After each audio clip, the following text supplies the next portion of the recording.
안녕하세요. 대치동 논술 박기호 선생입니다. 자, 오늘 24학년도 논술 대비 방법 한번 해보겠습니다. 동국대 파트인데요. 동국대는 어떤가요? 사대문 안에 있는 유수 깊은 학교죠. 우리가 이제 이름은 들어본 학교, 그리고 유명한 학교입니다. 동국대만 가도 땡큐죠. 자, 이랬을 때 수능 최저학력 기준이 있습니다. 어디에서요? 수시에서. 자, 그래서 동국대 논술에는 수능 최저학력 기준이 있는데요. 학생부가 반영되는 게 특징이에요. 학생부에서 논술 70%인데 교과 20%, 즉 내신이 반영되죠. 게다가 출결 10%가 반영되는 대박인 학교입니다.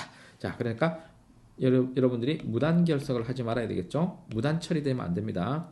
무단 결석이요, 보통 통상 한 3개 이상이면요, 3일 이상이면 감점이 시작됩니다. 자, 그래서 이제 무단 결석 요거 유념해 두시고요.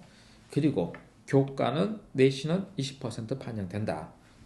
그래서 동국대는 사실 이제 6등급 때까지만 된다고 생각하시면 됩니다. 6등급 때, 그러니까 6등급도요, 뭐 상담을 해보면 6.9다 그러면 사실 7등급이 훨씬 많은 거잖아요.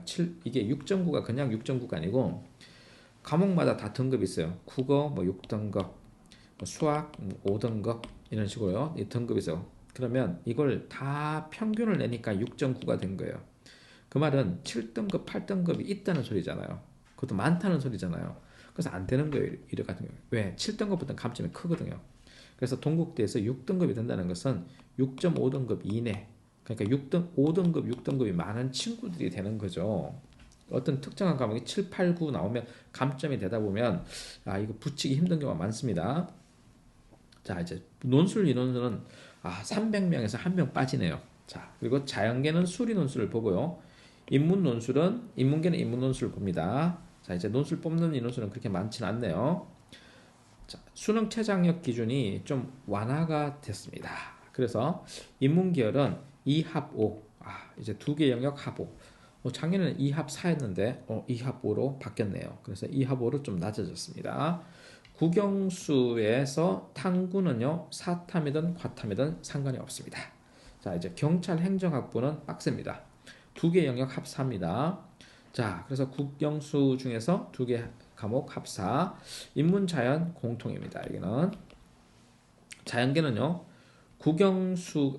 국수형이 있고요, 과탐 2개 영역입니다. 과탐 2개 영역에서 등급 합 5가 나옵니다. 자, 이제 과탐에서 과탐 한 과목만 반영돼요. 여기서도 사과탐에 다 한 과목만 반영됩니다. 2개 영역 합 5니까 내가 과탐을 되게 잘했다. 그럼 과탐 2등급 하나, 영어 3등급 하나 이렇게 해도 자연계 되죠. 문과도 마찬가지죠. 그렇게 됩니다. 자, 이제 약학은요, 국수형에서 과탐까지 해서 3개 영역 합사입니다. 이거 3개 영역 합사 만들려면 되게 빡세요. 예를 들어서 수학을 2등급 맞았다고 치고, 그리고 영어 1등급, 과탐 1등급 해야 3개 영역 합사잖아요. 어때요? 엄청 이거 치열한 겁니다. 엄청 어려운 거네요. 합사는. 3개 영역 합사는 쉽지 않답니다. 자, 그런데 여기서 자연계열은 약학과와 자연계열은 수학 또는 과탐을 한 개 이상 포함해야 돼요.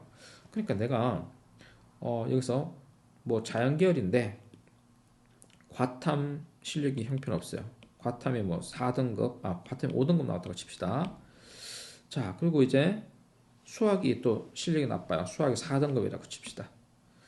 그랬을 때 영어가 2등급이고 국어가 3등급이면 자연계 학생인데 국어 3등급과 영어 2등급 해서 합 5가 되잖아요.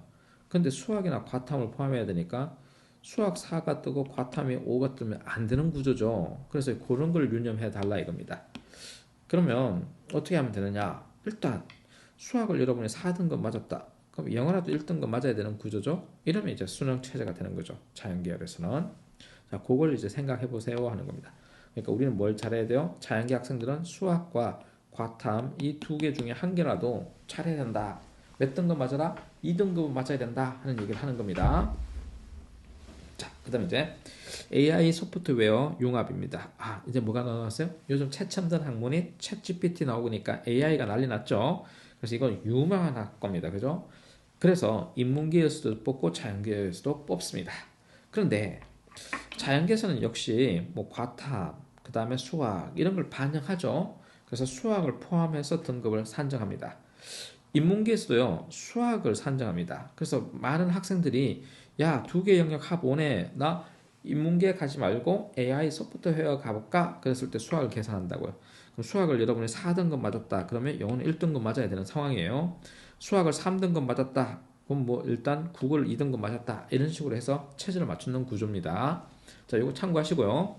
그 다음에 논술 문제를 보면 주로 어디서 나오느냐? 자, 제시문을 보면 주로 사회교과 관련성이 있는데요. 인문계열입니다. 동국대 인문계열이라는 것은 사회계열을 포함해서 인문계열입니다. 자연계열이 아니라는 소리죠.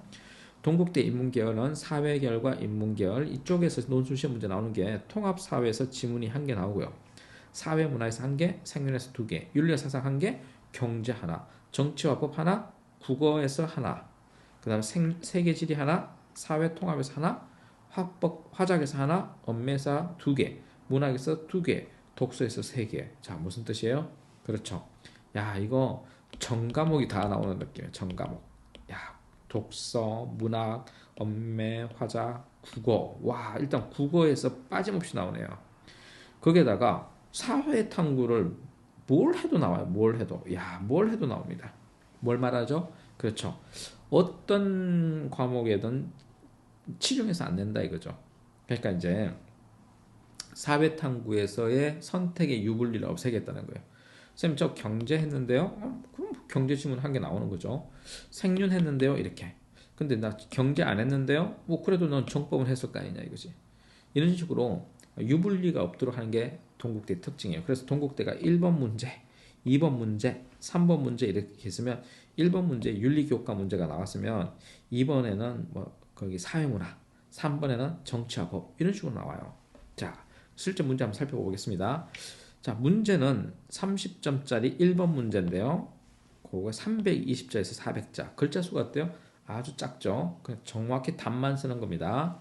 가의 내용을 토대로 나다의 사례를 자유무역 또는 보호무역 개념을 적용하여 설명하고, 자, 뭔가를 이제 설명하는데 가에 있는 내용을 제시문 나와 다의 사례를 가지고요. 이게 자유무역이다, 보호무역이다 설명하래요. 이렇게.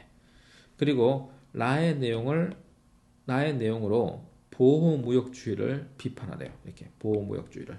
이거 뭐죠? 경제 파트의 내용이고, 자, 또 사회 통합의 일반 사회 교과 내용이죠. 이렇게. 자, 2번 문제 보겠습니다. 2번 문제는 대중의 정치 참여. 그러니까 이건 정치와 법 문제죠.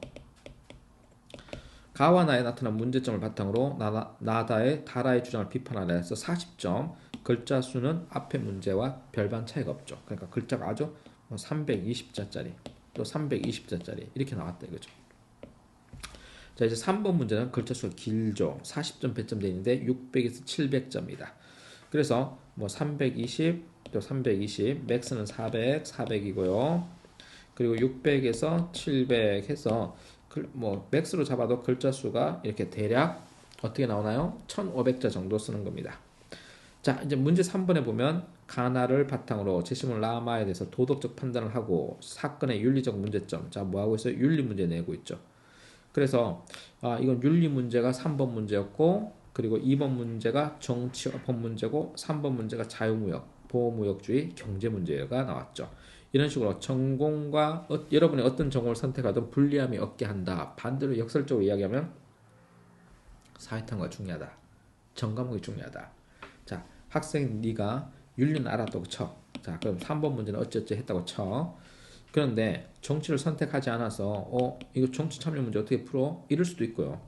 이건 풀었다고 치더라도 자유무역, 보호무역 개념을 모르겠어. 생소해. 이렇게 나올 수도 있죠.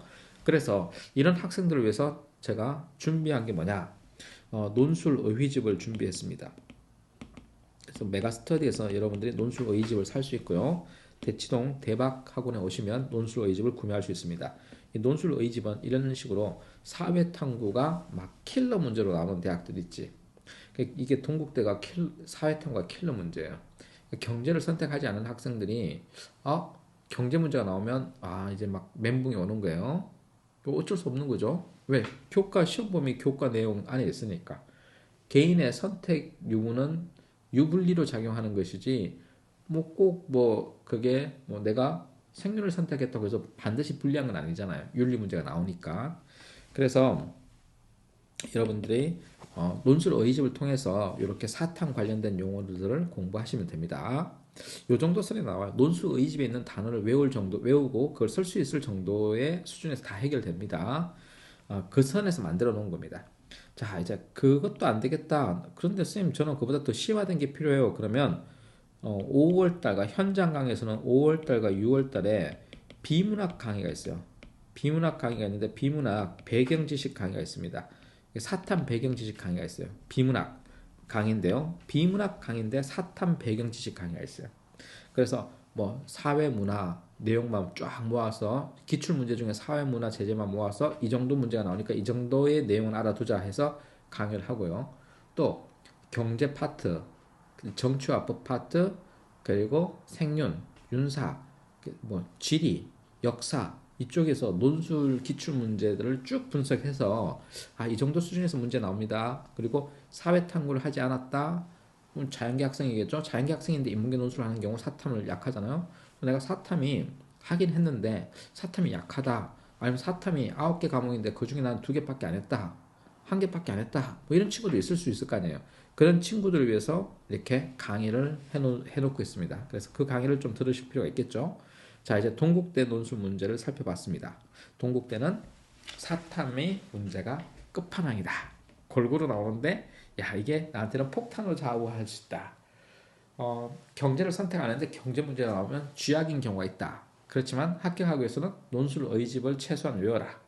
아니면 5월, 6월 달에 하는 배경 지식 강의라도 좀 들어놓으면 도움이 될 거다. 자, 여기까지가 오늘 동국대 대비하는 방법에 대해서 안내를 했습니다. 자, 박기호 논술입니다.